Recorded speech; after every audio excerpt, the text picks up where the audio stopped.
We're very concerned about the weather. We are hoping that the system will not be as bad as this, but of course we want to be extremely prepared. LA Mayor Karen Bass with a warning tonight as the incoming storm is set to hit Southern California. You just got to make sure the mud doesn't come through as much water, get it away from the area. Rain, mud, and flooding a concern tonight. The burn areas getting prepared. Welcome, everyone, to the Fox 11 News at 10 o'clock. I'm Marla Tejas. And I'm Christine Devine. Powerful October storm is moving in tonight, bringing heavy rains, thunderstorms, and the potential for flooding. The city of LA has issued evacuation warnings for multiple zones, including Pacific Palisades and Mandeville Canyon from 10 o'clock tonight. So right now until 6 a.m., Caltrans will also close the stretch of Topanga Canyon Boulevard between PCH and Grandview Drive. That started as of 10 tonight, and then that remains until 5 tomorrow morning. Then there is the Eaton Fire burn scar. LA County putting these areas on notice. Altadena, La Cañada, Flint Ridge, and Pasadena all warned to be ready to leave. Tracking all the evacuation warnings online, you can look to foxla.com. In Orange County, evacuation warning for areas are being issued near the airport fire. We're talking the burn scar areas, including Trabuco Creek, that is, Hot Springs Canyon, Bell Canyon, Long Canyon, and Majeska Canyon. Chief Meteorologist Adam Kruger is here tracking that storm. So, Adam, when will this hit? So as we go through the night, after midnight, we expect the rain to really start ramping up. And then from there into tomorrow morning, we're looking at some heavy stuff. I think maybe the heaviest is right around the morning commute tomorrow. So it's going to be just a miserable drive if you have to be out there. If you can, maybe avoid driving around tomorrow morning. Here's what we see on radar right now. So we have this widespread rain. It's already hitting California. It's just that it's not quite into our area yet. As we go, again, later in the night, after midnight, that's when it really starts to pick up. And we've seen a little bit of light rain out ahead of this main line coming in. You can see around the west side, up into the parts of the San Fernando Valley, Ventura County, getting a little bit of scattered light rain, but all that is not a problem just yet.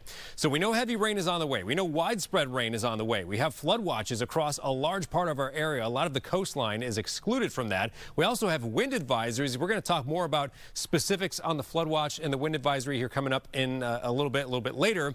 But let me just walk you through what it looks like on Futurecast. This will give you a good idea of what radar will look like around 3 o'clock in the morning. You see a heavy around here, another heavy wave off towards the west. Notice how these are sweeping through. Now this is 6 o'clock in the morning. Watch from 6 to 9 when most people are out for their morning drive, right? And that's when the heart of our area is getting hit potentially with the heaviest rain at this time. So we're talking thunderstorms, heavy downpours. Yes, there's a threat for some flooding, not just the burn scar spots, but if we get heavy rain over some of the highways, there could be some lanes closed because of that as well. So really big mess in the morning. Here we are at noon. There's still some heavy rain out there. It's just that the heaviest by this point will have passed east of LA.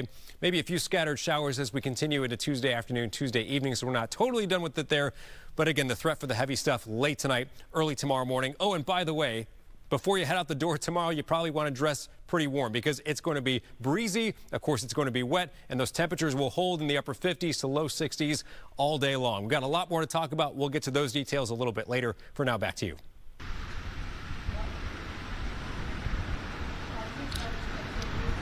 Well, Adam, a lot of people are watching this storm very closely tonight. We can tell you that there's been a noticeable change in the weather within the last hour or so. Those temperatures have dropped and the winds have picked up. Topanga Canyon closed about 2 minutes ago, so it's already impacting drivers out here as this storm surges closer.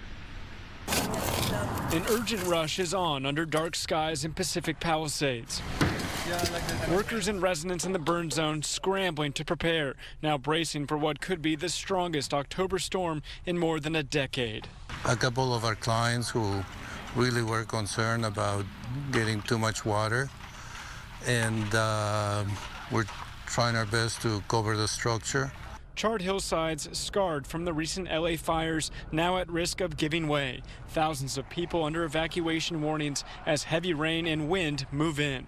The house made it through the fire. We gotta get it through the storms. Nancy Bellinger is digging and building a temporary wall to desperately try and prevent mud from reaching their home. In February, floodwaters rushed down roads in the Palisades, causing this muddy mess on PCH while this SUV was pushed into the ocean. We just gotta make sure the mud doesn't come through as much water, get it away from the area.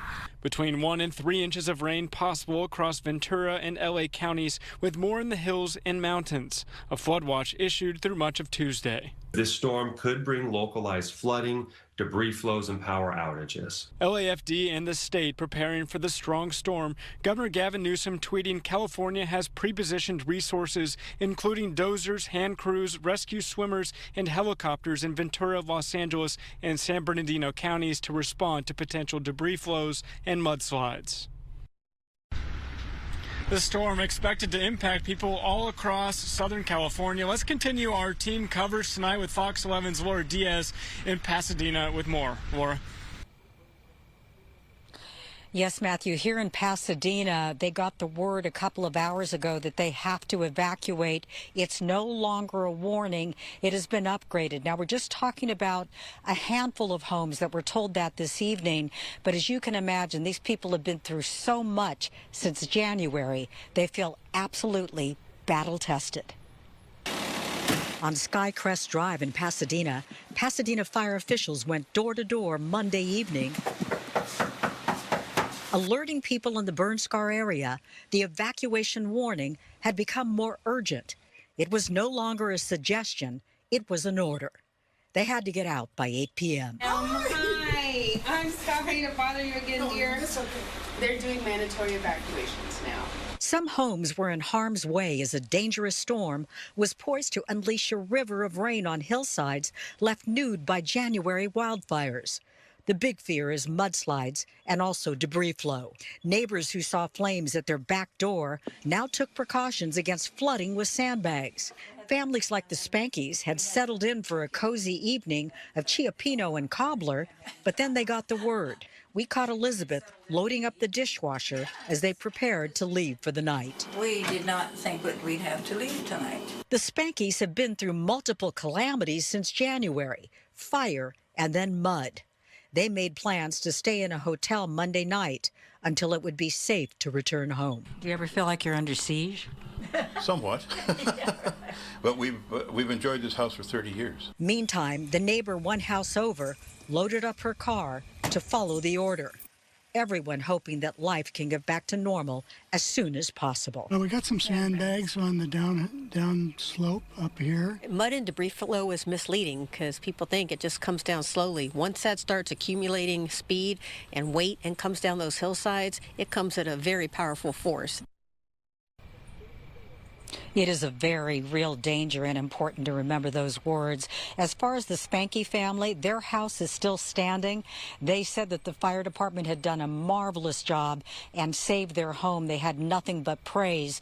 But all of us can be, teammates in all of this by protecting our homes and heeding the advice of those first responders when they tell you to get out, get out. I'm Laura Diaz reporting live from Pasadena. Now back to you. All right, Laura, thank you. No rain yet where you are in Pasadena, but this is Skyfox flying over the West Hills area. We understand there is rain starting to come down there. Also the Thousand Oaks area. As we know, that storm is moving from the west to the east. Can't really tell in this shot here of the community, the city there, but our helicopter people are telling us that there is rain coming down. If you don't know the West Hills area, it is above Calabasas, below Chatsworth. It is near the 101 freeway. Keeping a watch on the weather for you there. All right, as evidenced by Skyfox in the shot over West Hills, Thousand Oaks, Calabasas area, we're already seeing some light rain. Yes, a little bit of pesky rain is here already. Beyond pesky is what's coming, though, later tonight and into tomorrow. I would not be surprised if there's some sort of flooding somewhere. I mean, that's pretty much guaranteed. Where exactly it happens is obviously yet to be determined. But this is a widespread round of rain. And we know there's going to be some heavy rain. It's going to be a rough 24 hours ahead here. But as you'll see in my forecast, we get past tomorrow and we'll be fine pretty soon here. We just need to get through this. So let's talk more about this potent storm system. A lot of this is going to be overnight tonight and Tuesday tomorrow morning, maybe a little bit lingering into the afternoon tomorrow. We know there's going to be widespread rain with this. Again, it's going to be heavy in some areas. It's possible we see debris flows, road flooding. So it's not just around burn scars, but if a heavy downpour sets up over a main highway, we could see, some lane closures, something of that nature. And it's the morning commute tomorrow when I think it's going to be worse. There also could be some strong to severe thunderstorms that could produce some damaging wind bursts. And it's not out of the question that 1 or 2 weak tornadoes form somewhere in Southern California tomorrow. I know that sounds crazy. It's not the type of tornadoes you imagine from the movies, though. These are, when tornadoes happen to form around here, they're usually very brief, very weak. But still, if one happens, it's a big deal, right? So we'll watch for that tomorrow as well. But the biggest thing that's going to impact the majority of the people is just cool temperatures, a bunch of rain coming through. We can see there's already plenty of rain off towards our west. That's the main round that's going to hit first in the middle of the night. There's more rounds coming behind that. But ahead of it, we are seeing some scattered showers form over parts of the west side right now, up into the San Fernando Valley, kind of around the Santa Monica Mountains, and north of there, a little bit of rain showing up as well. Here's just a closer view. Again, this is not that big of a problem yet, but yes, we already have some wet spots out there. Now, as we continue, and we showed you this earlier, but it's worth another look, as we continue through the night into tomorrow, we'll take this in 3-hour increments. Here's 3 o'clock in the morning. When you look at this, know that we're showing where rain's going to be at this time, and also the yellows, the oranges, the reds, showing where the heaviest downpours will be, maybe some thunderstorms. So that's 3 in the morning. Again, you see the heavy stuff coming through. Now we're at 6 a.m. Notice west, north of LA especially is where it's heaviest. We continue into 9 o'clock. So notice from 6 to 9, which is when most people happen to be out on the roads in the morning, that's when the worst of this might be coming through. Not great timing there. Keep that in mind. If you can avoid going into wherever you got to go tomorrow in the morning, stay off the roads if possible. That's the best advice. Here we are at noon. So we have this wave that's passing and going east. There's still going to be some heavy rain out there, breaking up a little bit around the greater LA area tomorrow afternoon. Not completely done. Still a couple of showers here and there, but the heavy rain wraps up. Here's 6 o'clock in the evening. Now, as we continue into Tuesday night, this is what our latest model is showing now. There could be another little burst of rain in the middle of the night, Tuesday night, into really early Wednesday morning. Then after that point, that would be all of it, and then we're done. And then we got sunshine in the forecast finally for the rest of the week. Potential rain totals now. We're getting a pretty good sense of where the heaviest rain is going to be. So when you look at the totals, keep in mind the model is suggesting what it thinks is going to happen. It might not play out exactly like this, but we get a good sense that the south-facing slopes of the mountains are probably where we're going to see the heaviest downpours. 1, 2, 3 inches, and even above that is not out of the question. Then when you look from LA southward, you start seeing the numbers go under an inch. Still, that's pretty significant, but again, the real heavy stuff farther north. And I just want to show you real quickly what the winds look like in the morning. You can see those gusts in many areas, 20, 30 miles per hour. Quick look at our high temperatures in case you're wondering what the rest of the week holds. After we have the chilly and wet day tomorrow, temps will be going up later in the week. We're back to near 80 degrees in LA by Saturday. Back to you. All right, live remarks now from LA Mayor Karen Bass on storm preparations. We also have sandbags available at local fire stations for people to pick up. Again, we're expecting this to be difficult, heavy rains at around 2 a.m. in the morning, and we will be prepared for the worst and hope for the best. And with that, I'd like to introduce Dr. Cohen from the National Weather Service. Thank you very much, Mayor Bass. Good evening. I'm Dr. Ariel Cohen, and I'm the meteorologist in charge of the National Weather Service in Los Angeles, Oxnard. As we're only a few hours out from the onset of a powerful storm system, I recognize that we've had more than the usual number of weather alerts coming out during the past few years. I know that many people, though, have been very fortunate enough to have received the alerts while staying out of harm's way. And that all of the alerting has been tiring for many people. At the same time, we've also had some of the most extreme weather events in the city's history occur over the past few years. And many of those who have been adversely affected by the weather were able to use those alerts, those weather alerts, to protect themselves and their loved ones from dangerous weather. Ultimately, as the mayor mentioned, the cost of being underprepared is often far greater than the cost of being over-prepared. As we go through the next 12 to 24 hours, a storm system will be moving through Los Angeles. We are expecting the rain to pick up after midnight tonight and reach its peak, as the mayor mentioned, between 2 a.m. going through about noon tomorrow, Tuesday. And we could even experience a few thunderstorms as well, with more on and off showers going into Tuesday afternoon. Most Angelinos will not experience anything more than moderate rains and gusty winds. However, the character of this particular weather system is such that a few localized spots will have the potential to experience damage coming from the strong winds and even possibly a couple of tornadoes along with debris flows in the burn scar areas, and there could be some flooding elsewhere across the region. The nature of this system is such that we cannot be certain about exactly when and where these impacts will strike, the exact details, until right before they occur at the earliest. Right now, it appears that all areas in Los Angeles will be at some level of risk for experiencing wind damage when a burst of rain comes through from the pre-dawn hours of Tuesday through Tuesday morning, with the potential for a couple of tornadoes as well across the area. So what can you do now to prepare? That would be to start planning where you would be if the winds suddenly pick up, or if you hear a severe weather warning from the National Weather Service.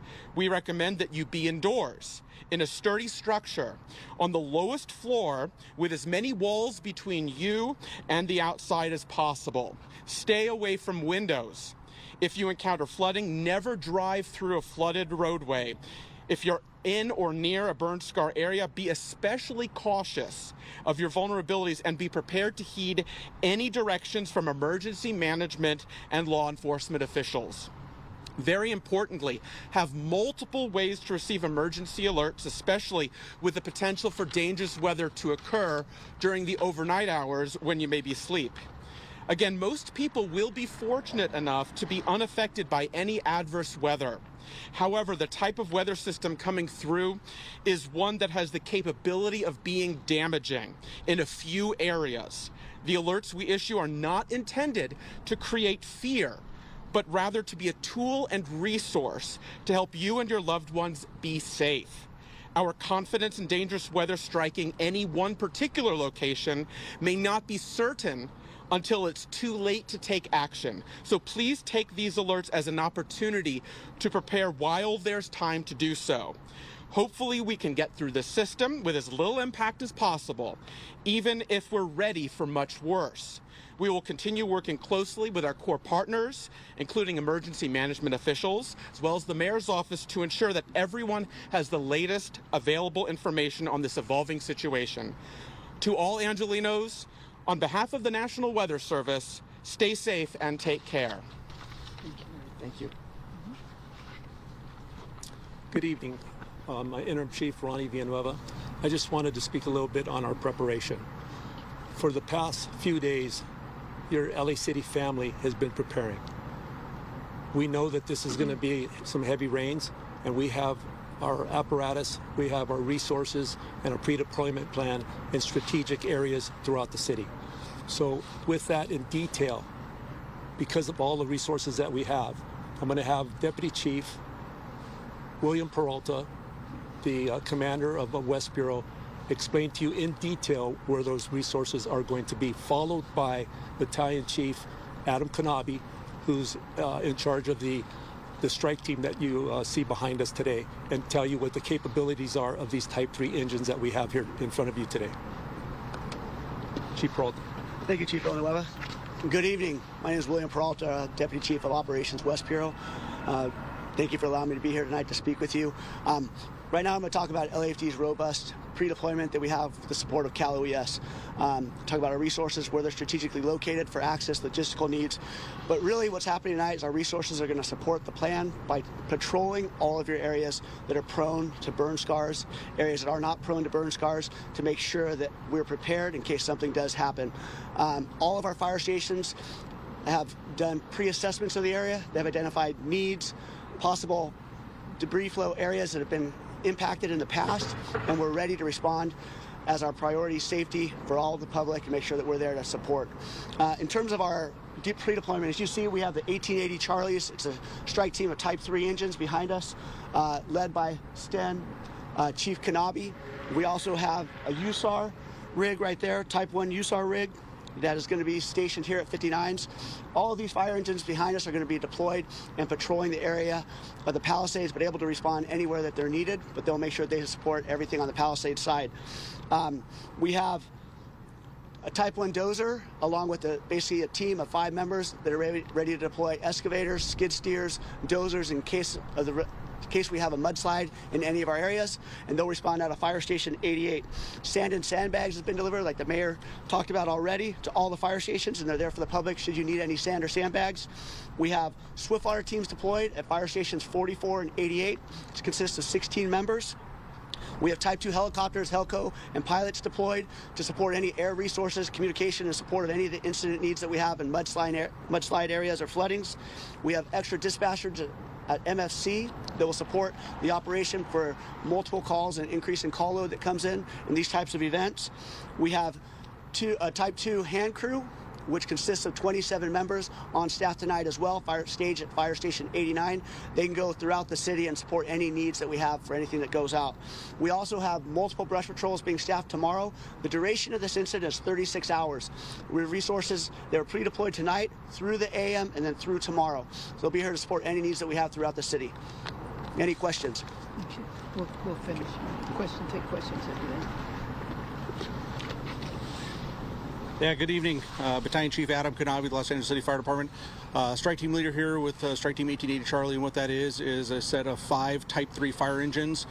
Their capabilities are much different than your everyday fire engine that you see around the streets. They are 4-wheel drive capable, shorter wheelbase, and higher frames. What this does is, not knowing what incident we're going to be responding to, whether it be a medical aid on the other side of a mud and debris flow, we have to be able to get to you. So in doing so, we have these engines staffed, ready to go anywhere in the city to make better access to any of our 911 callers out there. They can get through minor mud and debris flows, whether it be a structural collapse or even, like I said, a medical aid. The other thing we have here today is our Type 1 USAR apparatus with 6 members. That apparatus has highly trained individuals, classes everything from trench rescue, confined space, and structural collapse. So we're preparing for anything that they may throw at us with many specialized resources throughout the city tonight. Thank you. Assistant Chief Tingarides. Yes, good evening, everyone. My name is Assistant Chief Imada Tingarides, and I am the Director of the Office of Operations. Right now, LAPD officers are currently going door to door in these identified evacuation areas in an effort to make contact and communication with all residents. The officers are providing them a location, coordinating with the Red Cross. In Westboro, that would be Stoner Park. We're hoping by 2200 hours this evening, all of our evacuations will be completed and our residents are able to evacuate safely. Can you go over how many residents were evacuated? Were they all notified via a door knock? And are we expecting this to expand? And where exactly were these evacuations? Where did they take place? Yes, and of course this is tentative depending on what happens with our weather. But right now we've identified 114 locations in our Westboro community. That includes the Palisades and Mandeville Canyon, and approximately 2 locations in Valley Bureau. And just about half of those in-person door knock notifications have been made. All right, as this news conference starts to wrap up, we heard from the mayor, but more importantly, all of her people from LAFD, LAPD, etc., to talk about the storm preparations. Yes, so evacuation warnings are in place. They are going door to door. That's LAPD. If you do, in fact, need to evacuate on the west side, primarily is their concern with the Palisades burn scar area. Before we say goodnight at 8 o'clock, before we get to the 9 o'clock hour, let's check in with our meteorologist, Star Harvey, with where that rain is now. Yes, we do still have the center of the storm sitting off to the north of us. So moving across San Francisco and the surrounding areas. But we do show some of that energy streaming as far south or as far west as the Santa Barbara area. So San Luis Obispo starting to pick up on some of that heavier rain. Ventura County. We do have areas like the LA area here in West LA. We already have some of the sprinkles coming down, and you can see up across the Fraser Park area moving in and through Santa Clarita. We're starting to see some light sprinkles again. The bulk of this energy due to arrive around that 2-3 a.m. hour, and it will impact our early morning commute. So for those of us heading to work and those of us heading to get our little ones off to school tomorrow, temperatures right now we're at about 63 degrees. We do have light winds right now. Our temperatures tonight tonight dipping down into the upper 50s to low 60s. And again, just want to reiterate this for our headlines. We are talking widespread rain moving in as early as tonight for some of the area out to the west of LA, and then carrying through tomorrow. Heavy rain, thunderstorms, and flooding all included in this. Back to you, ladies.